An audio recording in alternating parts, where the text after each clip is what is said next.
Welcome to First Things First. Good morning to you. It is Thursday. I'm Jenna Wolfe. That's Cris, the Hall of Famer, always in a good mood. This is Nick Wright. Take a cup of coffee, Nick.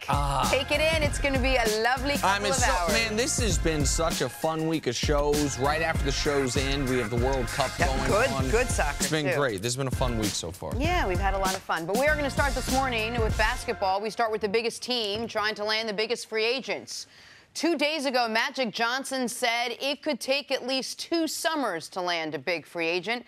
Now they have reportedly reopened trade talks with the San Antonio Spurs to get Kawhi Leonard. They think trading for Kawhi could secure a commitment from LeBron, which is important because LeBron is reportedly hesitant to be the first superstar to join L.A. The domino effect. What do you think, Cris? Should the Lakers do whatever it takes to get Kawhi Leonard? I mean, whatever it takes. When you look at the Lakers franchise, I mean, what pick or what player can't they trade? Like, it's not like they have a – this is not Boston, all right? I believe Boston has a substantially better younger players. Forget about Kyrie, forget about Gordon. But if you look at Jaylen Brown and if you look at Tatum, like, I believe what they can do, it might be – so if I was San Antonio, I would be looking to try to trade him to a team like Boston because I like Tatum a lot more than I like Kuzma or I like Lonzo Ball. Now, they need a point guard in San Antonio. And I like the message of San Antonio, them saying, you know something, we're going to try to keep Kawhi or we're going to trade him to the East. Like, we're going to throw the West on the back burner. So now I believe that the Lakers, they made an initial offer to him. Then they had to come back. We have to sweeten that offer. And there's no one on that roster that I wouldn't mind trading. Because if I'm able to trade, because you have to realize is, well, what if I give up a couple players and a couple #1 picks? Well, what would it take if you were trying to get LeBron James? If you were trying to trade with Cleveland, straight up, what would it take? So you need to consider that when you know that if you get Kawhi, you're going to get LeBron. That's the key. So why there is no asking price for me that would be too high because I know the trickle-down effect is going to try to put another one of those banners in the rafter and what it would take to get LeBron by himself. And now I have the now in LeBron, but I also have the future in Kawhi. So for me, they can have all the players and they can have a number of picks now. There is a bit of irony in you saying you like Tatum and Brown more than Ingram and Ball, when Ingram and Ball were taken as the #2 picks of the draft, when Brown and Tatum were the #3 picks of the draft. Like, L.A. could have the exact young core that Boston has. They were picking ahead of them in both of those drafts. They just took the other players. But I would, if I am Los Angeles, I make a Godfather offer to San Antonio.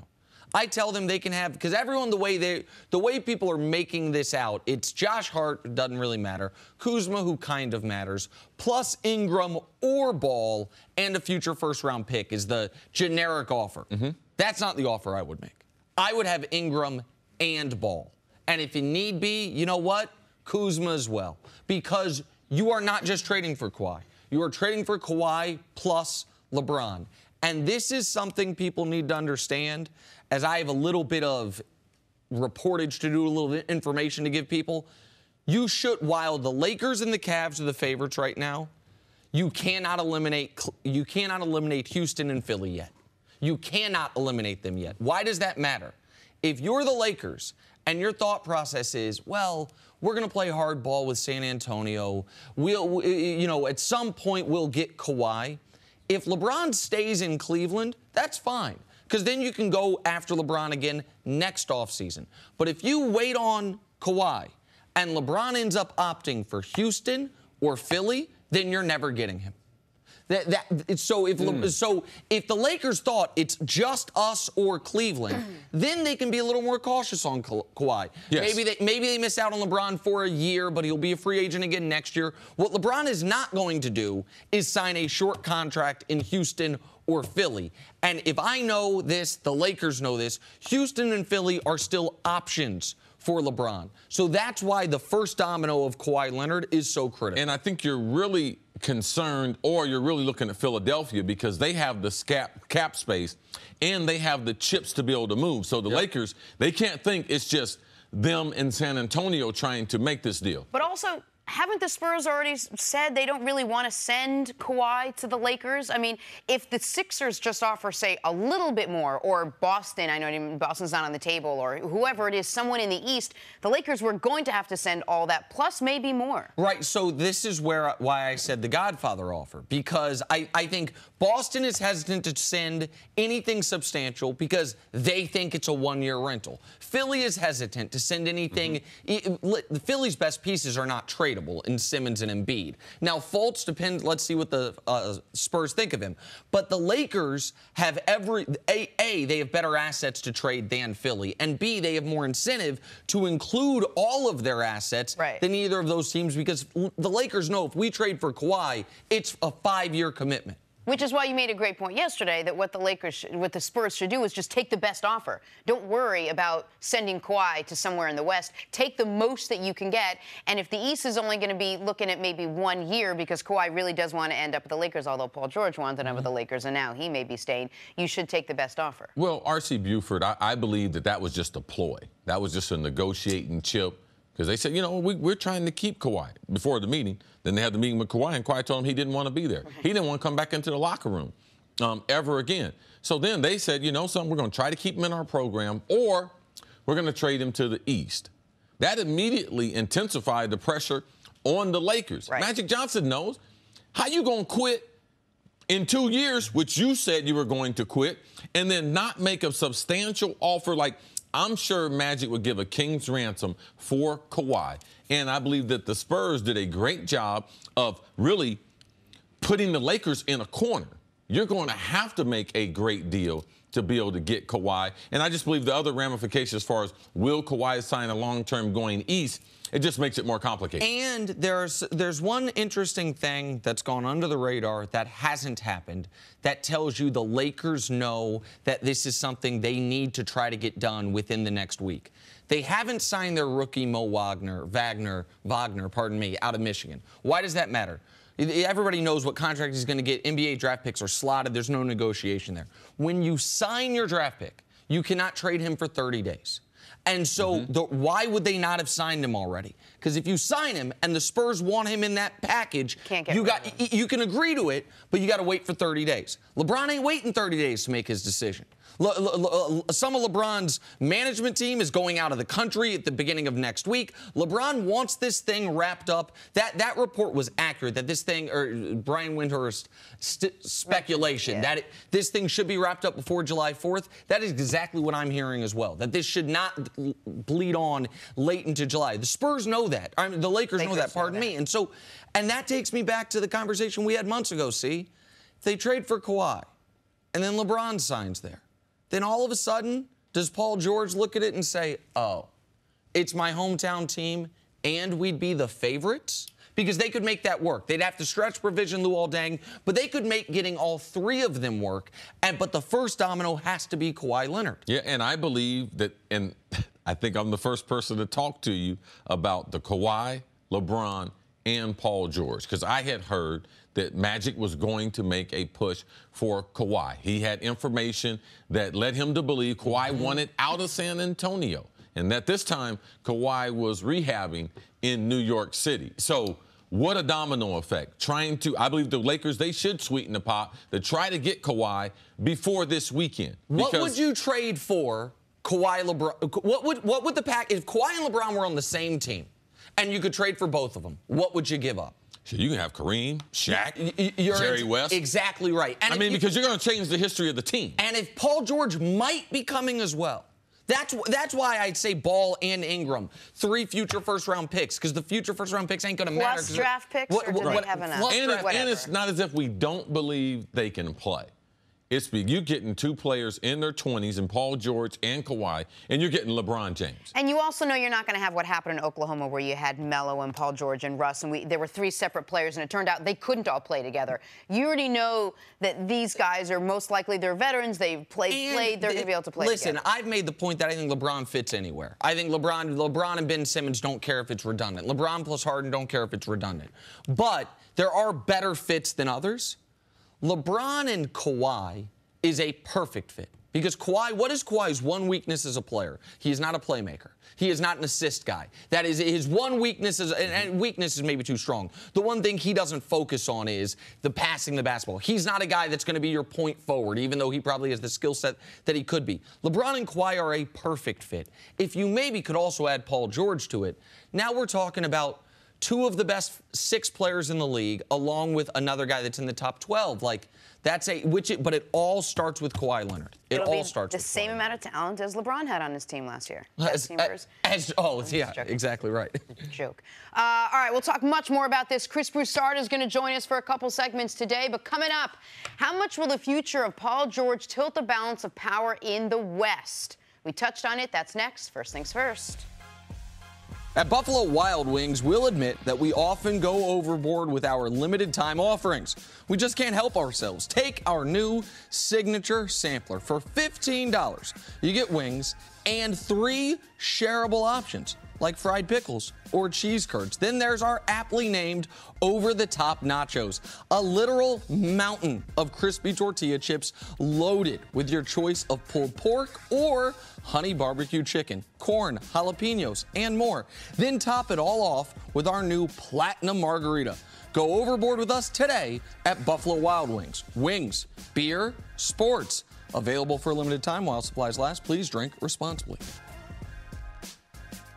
All right, this summer, the big story is whether the Lakers will end up with Kawhi and or LeBron. Last summer, it seemed like a lock. Paul George was all but coming to L.A. Remember? One season with the Thunder, then he'd be gone. Well, Adrian Wojnarowski is reporting that Paul George has become comfortable playing in Oklahoma City and that his, quote, thinking has changed. Nick, how good could Oklahoma City be if Paul George stays there? So this is an intriguing question. Because I think the initial response people have is, well, I mean, around where they were last year, which was good enough for the 4th seed in the West, but not going to be good enough to make any real damage in the playoffs. But then you got to remember that their most valuable defensive player, a guy that I think was pacing to maybe be Defensive Player of the Year, and Andre Roberson, went out with an injury about 2/3 of the way through the season.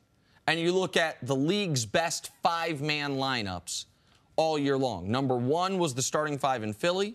Number 2 was the bench mob unit in Toronto.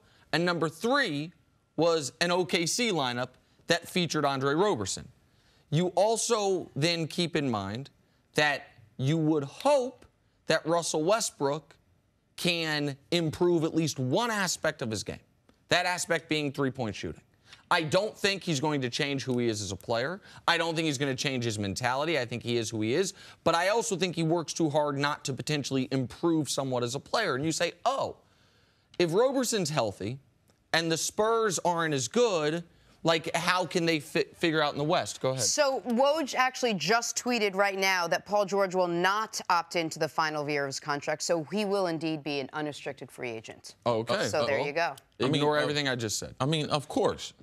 Of course, he's got to be an unrestricted free agent. Why would you opt in to stay there when you have the potential for the first time in his career to be a free agent? Knowing that LeBron, he's going to be a free agent, knowing that the news that Kawhi potentially is going to get traded. Like, you can't be encouraged to stay in OKC. You know the best news out of OKC? Oh, Melo's going to opt into his $27 million. You think that helped the situation? Because this is my problem. Even with your theory as far as Russ improving in the one area, who is the one person in the organization that is going to go to Russ and point out his weaknesses? Your overall shot selection, and you shouldn't have a green light to shoot a 3 whenever you want to. Do you tell me there's someone in that organization that's going to have that conversation? Should be Billy Donovan, but I don't think he can. And that's the reason why I don't like Paul George there. I don't have a great deal of faith that Billy Donovan is the guy to be able to bring this collection of players to get them over the hump. Why? They're offensive sets. I don't believe they run enough plays for Paul George to get him better looks. The way he shot the ball in with the Pacers, I believe is not the style they play is not the best style for him. Now, people say, oh, a 3-point shot this year, he shot a career high. Yeah, because they had more spacing. They got Westbrook on the court. They also playing in the West where the pace was a lot quicker, and they had Melo on the court a lot of the time. So I don't think it's a great fit for him. And if Paul George, because there are going to be guys like this, and there's nothing wrong with it. Guy's going to make a lot of money. But Paul George, does he want to win a championship?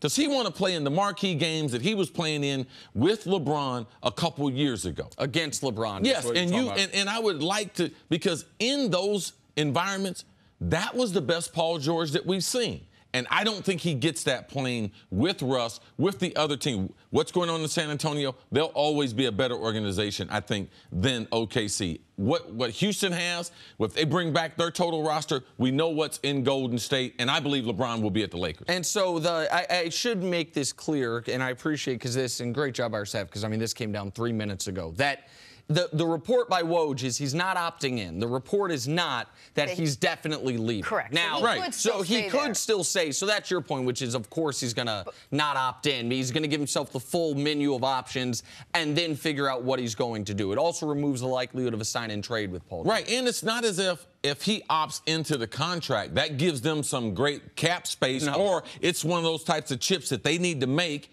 to get him to secure some other player coming. But what it does do is, if you take a step back, it has a feel like there are a lot of moving parts right now. That Paul George has spoken to LeBron, and that, well, let me put myself in a position that if you are putting yourself in a position that if Kawhi does go there and you do go there, everyone is kind of making this availability so that when Kawhi makes this, or the Lakers come up with their big offer, everything can seamlessly transition to the Lakers. The Lakers potentially, but there's also we can tease this another direction, which is the Spurs are stubborn, or however you want to put it, and they don't trade him, or they're waiting. And LeBron says, no great options. I'm going to do another 1+1 in Cleveland. And then there is Philly, who's still going to have all that cap space, that might say, you know what? This guy right here. This is what we talked about. This guy right here. Because I was like, if he doesn't go to OKC, LeBron does not go to L.A., where's a spot that he could end up? Philly. Now, you talking about a perfect fit. Perfect fit. Now, I believe he might even be a better fit than LeBron, because they wouldn't have to change the roster as much. And you just plug him into Covington's role. Yes. Period. Just better Robert Covington. I mean, the better offensive player. Covington at times can be a great defensive player, but so can Paul George. Like I think the Sixers would be better with LeBron, but the fit is better with Paul George. That makes sense? Yes. There's less adjustments you have to make. LeBron's overall talent level would make them better. So Paul George has a lot of options. That he still could stay in OKC. If the pieces fit for LA, that even if Kawhi doesn't go there, if LeBron says, you know what, I'm still going to go, he and Paul George get together and they go together. And then there is Philly. And that Philly team, man, Embiid, George, Simmons is a formidable threesome. Yeah, I believe that Paul George is better being with LeBron. Yes. He needs that alpha guy to be with him. I believe with LeBron, that frees him up to be the best two-way player outside of Kawhi. Him and Kawhi, I believe, are top 5 players as far as two-way players in NBA. With LeBron, I believe that's a winning solution. I think Paul George knows you can't win a championship if I'm your best guy. It's one of the reasons OKC was attractive to him and continues to be. Because he can be the number 2. But I think he also knows the best guy to be the number 1 to my number 2 is LeBron James. And if not LeBron James, the next best guy's probably Kawhi Leonard. And if you can do it with both of them, well, that's obviously the ideal. All right, we're going to take a break. There's still so much more to be discussed. Speaking of Philly, Nick Foles speaks out about the future of Nick Foles. Where do you do that? That's next on First Things First. Hi, I'm Alexi Lawless. I used to play soccer back in the 1900s for the U.S. Now you can find me talking about soccer this summer during the World Cup on Fox. Now through July 15th, you can get daily FIFA World Cup updates from me through your Alexa-enabled device. Just say, Alexa, play the Fox Sports Flash Briefing, and you'll get the latest tournament news straight from Russia. Alexa and Alexi. Now that's a winning team.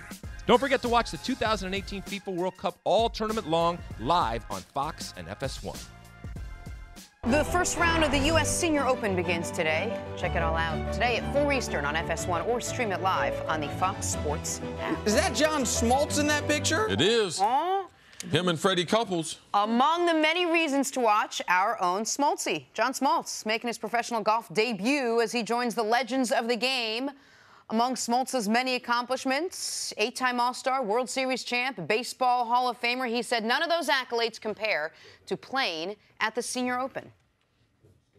It's number 1. Everything else I've done has been part of a team. You know, I want to be the best teammate, want to do the things that I can do to help a team win, but this is individual. And this is by far a game I've learned to love. I didn't like it. I was 20 years old and I started playing it because I had 4 days off in between starts. You had nothing else to do, right? And I've just grown to love it, want to play as long as I can. Physically, unfortunately, there's things everybody deals with when they get to this point. But, you know, I'm having a time in my life, and I have the utmost admiration for these guys who have done it for a long time. Really good guy. I mean, a lot of professional athletes have tried to do this, or they aspire to do this. We saw Tony Romo try for the U.S. Open. Of course, he's under the age of 50, but this has been a goal for a lot of professional athletes. John Smoltz, not only one of the best people in sports, man, he can golf his golf ball. Well, and it's so funny this comes up today because yesterday morning in our pre-show meeting, and we got one of our mini tangents, we were discussing who has the best combination of broadcasting skill plus accomplishment as an athlete. And we were going through baseball. And the first guy you mentioned was Smoltz, about how great he's been on our broadcast, and also obviously a Hall of Fame caliber pitcher. Like, to now know he's a great golfer, it's unbelievable. Yeah, it'd be tremendous. It'd be like me trying to run a marathon at 50. Yeah. Yeah, great accomplishment. Absolutely. Not going to happen, though. Not going to happen. No. Half marathon? Quarter marathon. Quarter marathon. Get Walk in the car. to the park bench. We can do that half the time. Selling yourself short, Chris. You're selling yourself short. I got my trophies. Hey, it's time for stories to start your morning, brought to you by Ace, the helpful place. Mexico lost to Sweden yesterday, but Mexico is advancing anyway. They needed Germany to lose so they could advance. Germany lost. We'll have more on that in a second. So now Mexico will play Brazil on Monday on Fox. Nick, you picked Mexico from the beginning. Nice to see them advance. I'm rooting for Mexico, and so, yeah, I picked with my heart rather than my head. This would have been tragic for them. Had Germany won yesterday, Mexico would have become just the second team in modern World Cup history out of 93 possible teams to win at least 2 games in the group stage and not advance. And it looked like that was going to be the case, but South Korea came through for it. That would have been a bad break because they have played well, especially in the first 2 stages. As you mentioned, the historic proportion of it, only having teams that had won the first 2 with 6 points not make it through. Man, Germany had to fall on their face to make that not happen. All 3 of our teams are still in it so far. Absolutely. All right, in 2010, it was Italy. In 2014, it was Spain. And now for the 3rd consecutive World Cup, the defending champs have been eliminated after just 3 games. Germany fell to South Korea yesterday. The reigning champs eliminated again. How shocked were you, CC, by this? Oh, shocked. Shocked. I mean, goodness gracious. Germany not making it through the group stage. And we talked about, I think I tweeted it yesterday, as far as how long it's been since we've seen this. I mean, they are a powerhouse. This is one of the biggest upsets that we've ever seen in World Cup history. Listen, the last time Germany, forget make it through the group stage, the last time Germany didn't make it to the final 8 teams left was a year they were banned from the tournament because of World War II. It's been since 1950. Yes. They've been in one of the final 8 teams left standing each and every World Cup. What a bizarre tournament for them. They led the entire tournament in shots, and they won 1 game. And the 1 game they won, they needed a miracle goal in the final moments. Just a disastrous tournament for Surprising, too, how bad they were on defense. Typically, they're a very imposing, physical team, weren't able to exert their will on teams in this tournament. All right, to the NFL now. Saints wideout and Buckeye great Michael Thomas put together quite the season last year. 104 catches for over 1,200 yards. But wait, there's more. Thomas says he expects to be one of the elite wide receivers in the NFL. Says, quote, I feel like I'm going to be right there with the best of them. CC, how good could Thomas be? Oh, Thomas is very good. He works as hard as anyone in the league, and he's one of those kind of kids that he is really dissecting his game. He takes on criticism. He's trying to be coached. Like, he's not one of those kind of guys who wants to be a diva. He's a hard worker. Keyshawn Johnson's nephew. Keyshawn's had a tremendous influence on him. Yes, and we were so proud of him that he decided to go to Ohio State. But he's even gotten better since he's gotten into pro football. Shout out to the Saints for seeing this talent, not only in the draft, but in moving on from Brandon Cooks. Yes. So they could feature him more. You sent me a really interesting article about #1 wide receivers in the NFL. I haven't gone through it yet. Is he a true #1 to you? Absolutely. Right now, he's one of the top 5 guys in the league, and I believe he's benefited, like Drew Brees, of being with Sean Payton. You could see their offense and their creativity, him benefiting from that. Adam Adam Silver has gotten rave reviews as the NBA commish. Now he has the contract to back it up. Silver was inked to a 5-year extension through the 2023-2024 season. Let's just say he's not buying generic brand toothpaste anymore. Nick, how good has Silver been for the league? He's been excellent. It's very tough to be the guy that follows the guy, and David Stern was the guy. I think Adam Silver, thus far in his tenure, has been as good, if not better. The league's ratings are at an all-time high, revenues at an all-time high, and the partnership between players and owners is as good as I've ever seen it in any pro sport. Like, with Stern was great, but it was a little adversarial. He imposes the dress code. The players don't like it. He's a little heavy-handed. The players don't like it. Silver has really partnered primarily with LeBron and Chris Paul, and it trickles down from there. There's been one mistake in his tenure in my eyes, and that was them not smoothing the cap. After they had the huge influx of television money, they didn't smooth the cap. It kind of screwed with free agency, allowed Durant to go to the Warriors. Now there's not as much increase in cap. But what does that mean, smoothing the cap? They had they could have, instead of having the cap jump $20 million in 1 year, it could have been like 777. Which would have been more realistic. And would have been more fair. It would have been, but I say that to say this. He wanted them to smooth the cap. It was the players that wouldn't let him do it. And so I think Silver deserves this extension. I think he's the best commissioner in sports. One way you can determine how he's doing is look at the other sports. If you look at baseball, what Manfred's doing, very, very impressive. Now, always the lightning rod of all the commissioners is Roger Goodell. But they do have labor peace, but they don't have peace between the league office and the Players Association. They have that in the NBA. And anytime you can accomplish that, if you have peace between the two parties, you have a genuine respect, not only for the game, but the people that administrate the game and the people that play the game. And I see that in the NBA at this stage. And as you mentioned, it's hard to follow a great commissioner. Now, he's been able to do that, and also within his own personality. Now, that's one thing that I like, that people that have seen him come up through the ranks that said this is the person that we see now, that he is the boss.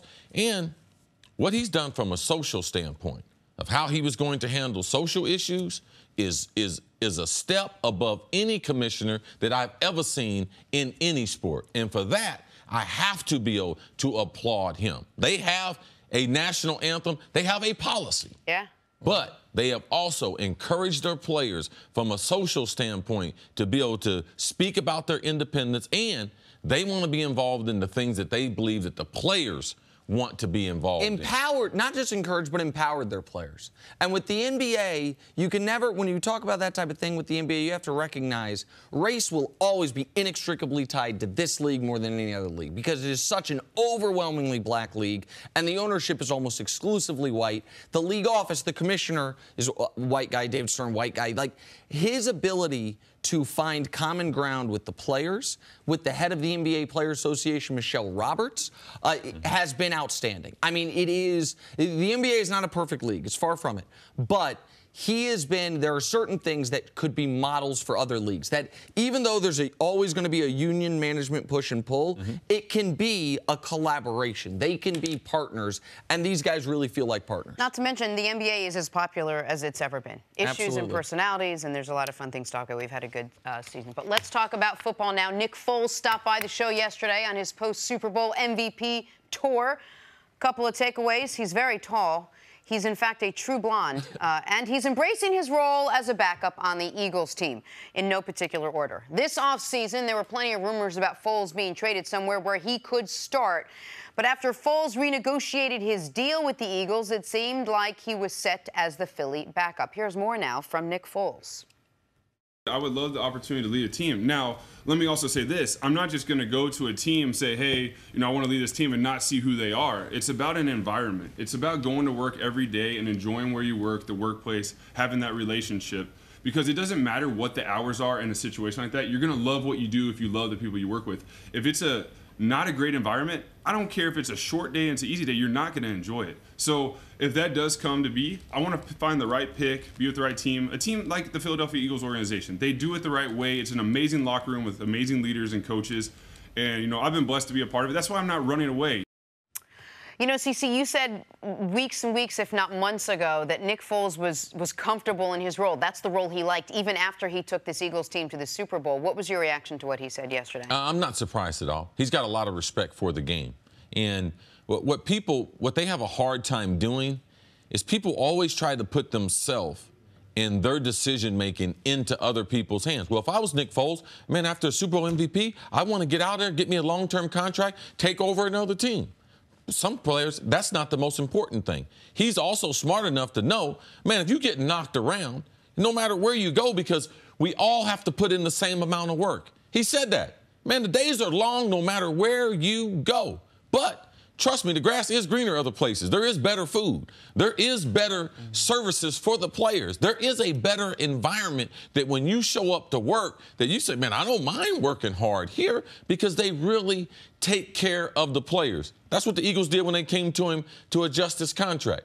They knew that he outperformed that contract, but he's also smart enough to know that, man, being part of a team, this is not golf. He's not an individual. He's got the only way you can win in the NFL is have a lot of good players, not one good player. And no matter if you go somewhere and get paid an exorbitant amount of money, that, man, you can be happier being in a situation like he's in. And the other thing is, he knows the guys in front of him is better than him. And there's not a lot of quarterbacks that want to be able to. And he's okay with that. He said he's okay with that. He should be, because he has been the star. He also realizes that my career's not over yet. I still might be the star of a team eventually, but I'm not going to rush that situation. Well, so, like, that part it was a very interesting and very honest answer that I really appreciated him giving, because he made it clear, yes, I want to be a starter at some point, but every starting job is not better than this backup job. Some starting jobs are better. That's good observation. I liked the answer, because it felt to me, because you and I were somewhat opposed on this right after the season, that there were parts of this that we were both right. One, your point that he was very content where he was. He knows Carson Wentz is better than him. And my point, which is, yeah, but don't you want to try to go out and prove you can be the guy? And he kind of split the baby there. His point was, yes, I do want to have my own team. But the idea that he would take any starting job is not accurate. Like, my gut feeling was, if there's 32 starting jobs in football, those are the 32 best quarterback jobs, and the next 32 are the 32 backup jobs. The way he made it sound like Eagles backup might be the 17th best quarterback job in the NFL. Does that make sense? Like, yes.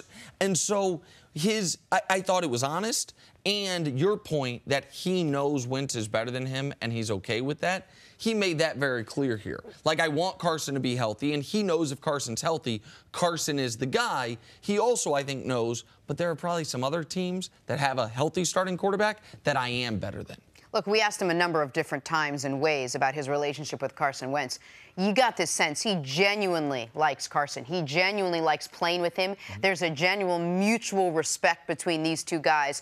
And as much respect as he gave Carson, Carson gave him back on that run, the last two games, you know, that Super Bowl win, the Super Bowl MVP.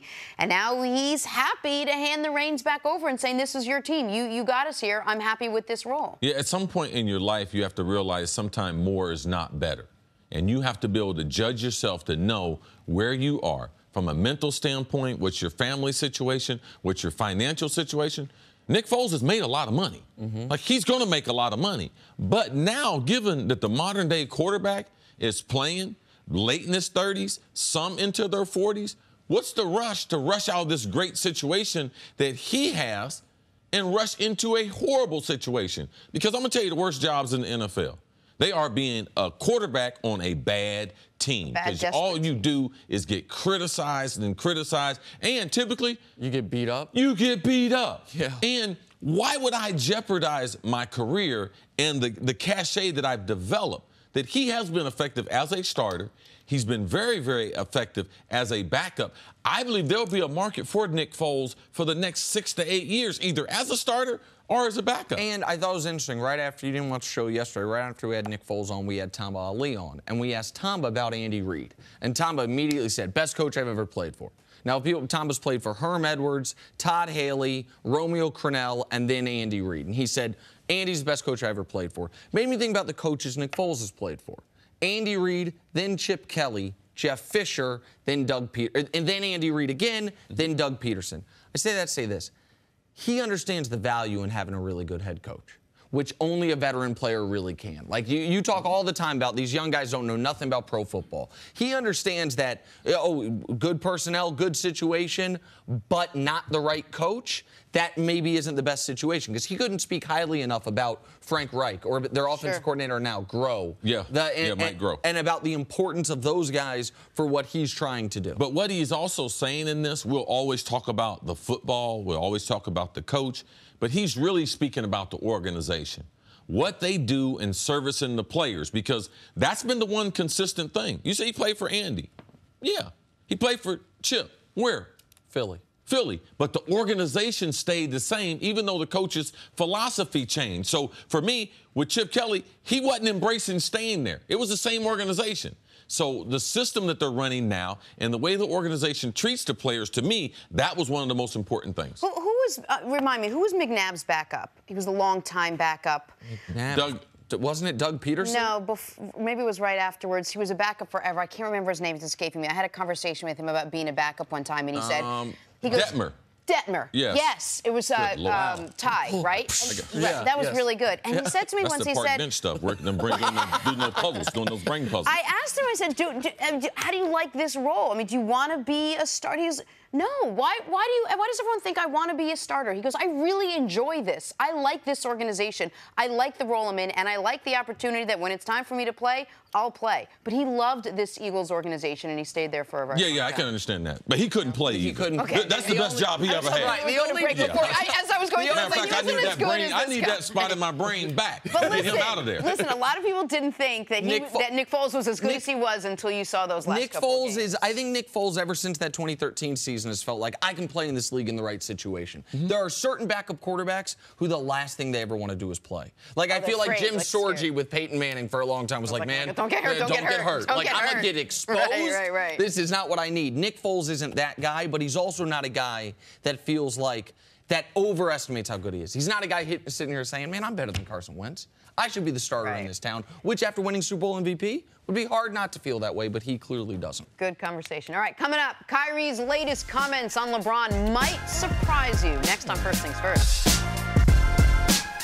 Back here on First Things First, Cris Broussard with us now. Cris knows everything about basketball, so it helps that we're talking about basketball. Speaking of great athletes turned broadcasters, Cris Broussard. Good to see you, brother. I'm just glad there's no footage of my Division III basketball days. Well, you said that about your rapping. You have to have footage of something. Get box scores. It's all gone, man. It was pre-internet It's day. been white. It's been Thank white. God. All right, Broussard, in the least surprising news ever, James Harden won his first MVP award after a stellar season. He beat out LeBron James, securing 85 of 101 first-place votes.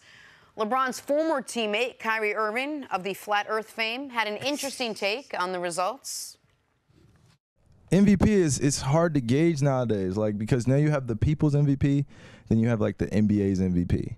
You know, like, so who's the people's MVP in your mind? I think the people's MVP was definitely James. Okay. But the NBA MVP was definitely Bron. So you think LeBron should have gotten the MVP? I mean, if we're talking strictly based off stats, like, he checks every It's him mark, every year, though, in that regard, right? Does anyone do more for one team than LeBron does? Mm-hmm. Look, he said a lot about their relationship in just a few little grunts right over there in that last part. Well, I give Kyrie credit for being honest, not letting whatever his personal feelings are with LeBron. I think they actually are fine. That is nice to see. Yeah, that he didn't let that stop him from saying, look, LeBron's the best player in the world, period. I also think Kyrie may be falling into the trap that many fans fall into, which is not understanding it's strictly a regular season award. I've been a voter for almost about 20 years. The ballots are due April 17th. Last year was like April 14th, you know, before the playoffs start. But when you have the award ceremony after the postseason. All people remember is the postseason. So you know, you see LeBron have this tremendous postseason run, and you say in the playoffs, I mean, forget the 82 games. In the playoffs, he goes up, forget one notch. He goes up 2 notches. Exactly. Exactly. So, he's hitting clutch jumpers. You know, his numbers are off the chain. He's playing 44 minutes a game. Yeah, you can make an argument for him getting the MVP based on what he did in the regular season, but James Harden was just Well, here's the other issue, and Kyrie was right when he said it's hard judging MVP now because there's no defined criteria. The NBA doesn't set, like, they don't say just who was the best player, period. So to some voters, it's the best player, period, regardless of team record, whatever. To others, it's the best player on the best team. I try to take several things into account: individual performance and stats, team success, supporting cast, even historical implications at times, you know. And for instance, LeBron's clearly the best player in the world. Nobody, I don't think any voter denied. It would be cleaner and simpler if the NBA did what I would like them to do, which is have that be a distinction that is announced every year. Just simply, just say, best player, who holds the title. The best player alive is X, and you can. LeBron would have held it for about the last decade, and you can see like that. Then, well, so you saying make the MVP a different award? Have a separate award from the league MVP for the season. And just have the media say who's the best basketball player in the league. Like, then people would have a much easier time with Harden winning his MVP, with Nash winning his MVP. Yeah. Because you would say, okay, they won the MVP, but we all acknowledge this guy's the best player. The one thing that's been consistent is this is not a new argument. Correct. The best players in the world are not going to win as many MVPs as they should. Jordan should have won more. Kareem should have won more. Like all these guys, because people go through the fatigue of 82 games, and every year it's who can we prop up? Anthony Davis got a great chance. The reason why? He hadn't won one. Yeah. And people would like to see him. But I believe you look at the stat lines, but also you have to look at the stories that inside of what the numbers say. Now, Harden had a career high, 30 points he averaged a game. But that's also adding a superstar in Chris Paul. That's also in the storyline. They won 65 games, the best record. So that was worthy of MVP. But LeBron, we act like Harden averaged 30. LeBron only averaged 22. LeBron almost averaged 28. Yeah. And a career high in rebounds and assists. And he was the only guy on their team. Yeah, shot 10 points higher from the field than Harden. And, I mean, there's no one who went through something mentally like Kyrie to IT to another trade of a bunch of bums like LeBron. So for me, he had the most valid case in what he did this year and also playing in those 82 games. But the one other thing that was interesting about these comments, though, was not about Kyrie's opinion, but about what it said about he and LeBron and their relationship. Because one thing I think the average fan has gotten wrong is that the reason Kyrie wanted out of Cleveland is because he couldn't stand LeBron James. I've never been told that. I have no reason to believe that. Kyrie's comments have never validated that. Their interactions on the court, whether it was game one of the season, the All-Star game, at any point never led you to believe that. Kyrie wanted his own team. Kyrie wanted to be the man somewhere. Kyrie was not most focused on winning. We know that because his list of teams included Miami and New York. Now, San Antonio would be a great winning place, and Minnesota's close. But Kyrie already has one of the most iconic shots in NBA history and a championship. And people also need to remember, when Kyrie re-upped with Cleveland, LeBron hadn't come back yet. It was about 2 months before, it was 2 weeks. It was in the offseason LeBron chose to come back, but he hadn't come back yet. Kyrie thought, this is going to be my team. And then the most talked about athlete in all of sports goes there. So I don't think it was ever that Kyrie hated LeBron or hated playing with LeBron. I think Kyrie wanted his own team. I think there were several factors with Kyrie. Now, their relationship personally was fine. They were cordial. They were friends. They didn't hang out all the time. Kyrie is kind of on his own and stuff like that. But some of it was LeBron. Like, Kyrie wanted to be a point guard. And I don't think he's that true of a point guard. You see in Boston, he's only averaging 5 assists. But he wanted, like, when you play with LeBron as a point guard, you don't know from possession to possession whether you're bringing the ball up or not, or you going to stand in the corner or on the wing.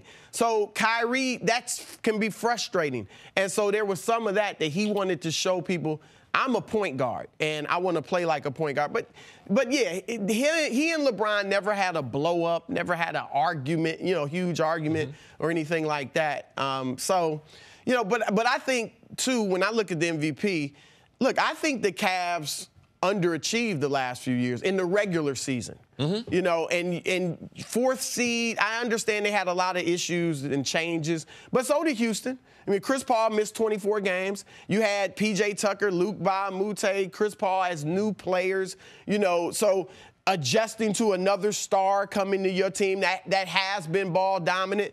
Harden had to go through all that. They did have several players had career years, though. Yeah, okay. but I Capella. And I credit Harden for a lot of that, and D'Antoni's system ups numbers for guys. I mean, that's just been proven, you know. But I just think LeBron, like, if your team underachieves, it's going to be hard for me to vote you MVP. And they've proven, because not even just this year, but with Kyrie there. What, they win 50 games, 51 games 2 years ago, and then they run through the East. So it shows you the regular season they're underachieving, and I take that into consideration. Go ahead. I was just saying, why do they do that? If everyone agrees that this award, why can't they just finish out the season and then give this MVP award so you can factor? Because that's what the you mean at the end of the regular season? No, at the end of the postseason. At the end of the that's the finals MVP. Now you can and that's who would get it anyway. Probably. So that's the same thing would happen. And you can make the argument that they should have a playoff MVP. Like, as opposed to just a finals MVP. Hockey, I think hockey has that. I know that in European soccer they have different ways of awarding the best players. This is always going to be a debate in this league, just like in pro football. The question's always going to be, does the MVP always have to be a quarterback? Because is it about value, or is it about best? Is it about most outstanding season? Is it a team award? It's a little easier in the NFL. The quarterback's touching the ball every play. He dominates the game. But years ago, right, it wasn't always a quarterback. You had a lot of running backs getting it back in the day. Now, running backs were a bigger role back then. Well, yes, they're still getting more touches. The quarterback's still not able to dominate the game. The NBA, though, the guy can play on both ends of the court. It's just the 82-game schedule. I believe that we get fatigued talking about the best player. So eventually we're always looking for an upset with the MVP, and that's what typically they've done. It'd be nice if they said, if the league just defined it as, look, the best player, regardless of record, team record, what player had the best season individually? That would be interesting, because then you'd bring in Anthony Davis, Adetokounmpo from Milwaukee. You know, like, that would really make it interesting, because I think you get a lot more guys getting votes. All right, Chris, stick around. Coming up next, the Lakers need Kawhi to land LeBron. Let's play dominoes. Next on First Things First. Back here, First Things First with Cris Broussard. Chris, 2 days ago, Magic Johnson said it could take at least 2 summers to land a big free agent. Now they have reportedly reopened trade talks with the Spurs to get Kawhi Leonard. They think trading for Kawhi could secure a commitment from LeBron, which is important because LeBron is reportedly hesitant to be the first superstar to join L.A. Broussard, should the Lakers do whatever it takes to get Kawhi? Well, the problem is it's just not under their control. I'm sure they're willing to offer whatever they need to offer to get him, but if the Spurs don't want to play ball with him, then there's just nothing they can do. And I also think they need to have conversations with these players. Now, if it's not going to be LeBron, then his management team. You know, what is LeBron looking for? You know, what would he think of playing with Kawhi or playing with Paul George or playing with both? Or, you know, and talk to Paul George and Kawhi, too. Once free agency begins, you can do that. So, not Kawhi, he's not free agent, obviously, but they need to talk to these guys and see what they're thinking. Like with LeBron, I believe Kawhi is much better than Paul George, or better than Paul George. You would rather have LeBron and Kawhi. But I think I'd rather have LeBron, Paul George, and the supporting cast, Brandon Ingram and all those young guys, Kuzma. That's a great point. Than just LeBron and Kawhi. Yeah, that's a great that roster, because you don't have to give up anything to get Paul George and LeBron. I see what you're saying, even though you're saying Kawhi is a better player. But look at the state. Yes. But the question, though, is if you don't trade for Kawhi, are you going to risk ending up with none of them? Because here is the worst scenario for the Los Angeles Lakers, is that Kawhi, you don't trade for Kawhi, you hold the fort, you don't make. I think they could get it done. I think Ball. Soon, no. Yeah, I think you call them up and you say you have Ball, Ingram, and Kuzma, and a couple first-round picks. We'll give you everything. Nobody's beating that. Nobody's coming close to that. You want to cut off your nose, spite your face, and not trade him out west, fine. But if they can get that at the end of the summer or the deadline, so or here's the problem, though. And this is the issue. So I was told last night that it is not just the Lakers and Cleveland for LeBron, that you cannot X out Philly and you can't even X out Houston, that even if the Lakers and Cleveland are leading candidates, that all 4 of those teams are still on the table. If you don't trade for Kawhi and Paul George stays in OKC, which is still available, and if LeBron stays in Cleveland for a year, then fine, you run this back next year. But if LeBron goes to Philly or he goes to Houston, then you're never getting it. LeBron is not going to Philly or Houston for 1 year. And now you run the risk of, wait, what is the plan? Where is the big fish coming from if LeBron goes to one of those places? But why would Paul George stay in Oklahoma City if LeBron James went to L.A.? If Kawhi's off the table and Paul George knows LeBron's going, wouldn't he want to go to the I'm talking about the reverse order, though, Jenna. What I'm talking about, I don't think LeBron's going to be the first domino. I think LeBron's going to wait and see. And so I think that the point is, I think if you get Kawhi, I think you have to look at the Kawhi trade as you are trading for multiple players. Because if you get Kawhi, one of these other guys is coming. And so, that's why I would give up everything, whatever it takes to go get him. I don't doubt that they're willing to do that. If I'm the Spurs, I'm also looking at it like you are. We're trading them Kawhi and multiple players. Because, and I get what you're saying, and I tend to agree that at the end of the day, you have to do what makes your roster best. Yeah. And that's a heck of a trade that you just threw out as far as what the Lakers could give them. But if I'm the Spurs and I can get that in September and keep you from getting LeBron, why don't I do that? You see what I'm saying? They don't just want the Lakers not to get Kawhi. They don't want them to get LeBron, even if it's only for a year. They love to screw up the whole Lakers plan, Sure. Chris, I got a question for you. Do the Lakers need to see Kawhi on the court before they give up all these assets? Because ain't nobody talking about that. We act as if Kawhi had a sensational season, but he didn't play. He was good in those 9 games and 25 minutes a night. Yes. No, I'm with you.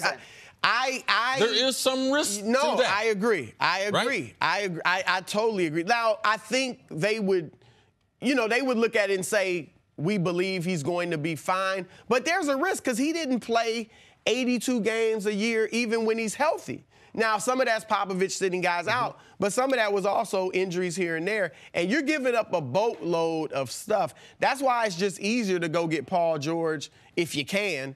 And LeBron and Chris, I just thought that you'd be the type of man that, something, before I need to touch my stuff before I get it. I just thought you would be like that. I'm kind of like that. I just thought. But here's the thing. This is, man, everyone knew Paul George was going to the Lakers. No, you're right. It's a everyone, listen, Indiana, trade me because in 2 years I'm a Laker. I mean, I've never seen an agent publicly say something like that with 2 years left on a contract. Not only is he leaving, this is where he's going. You might as well trade him. Credit, by the way, to Oklahoma City for saying we'll roll the dice. Yeah. It might end up paying off for him.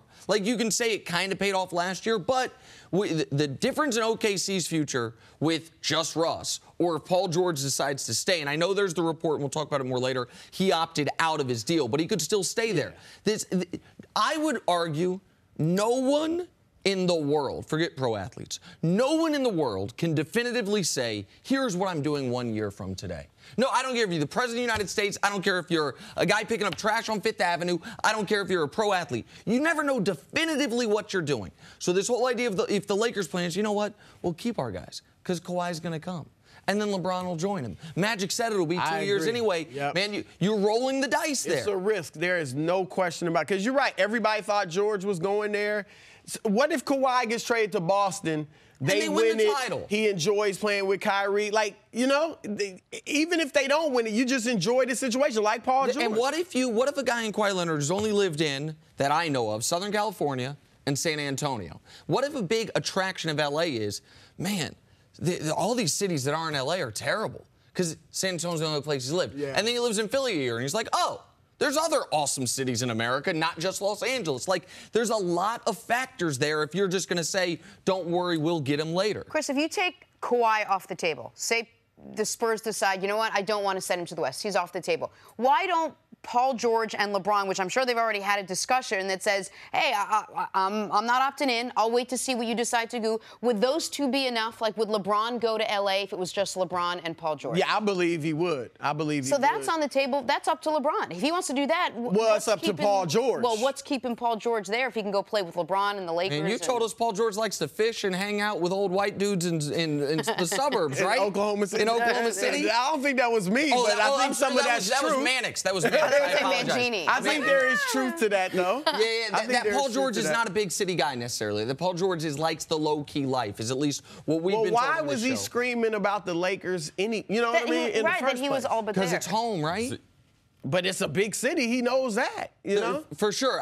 The point that I was making is that some guys, some NBA superstars, hate the small markets. Paul George isn't that guy, that he's more of a low-key guy, that he likes to go fishing, that he likes to just kind of hang out. And so I don't think any of these guys, except for Kawhi, know with 100% certainty where they want to play, and Kawhi's the only one that can't control it. Right? Kawhi's the only one that the decision's not in his hands. Right now. Correct. Yeah, absolutely. Because he can control it later. Yeah, I've seen plenty of Lakers players fishing right on Rodeo Drive. Fishing. Let me get hurt.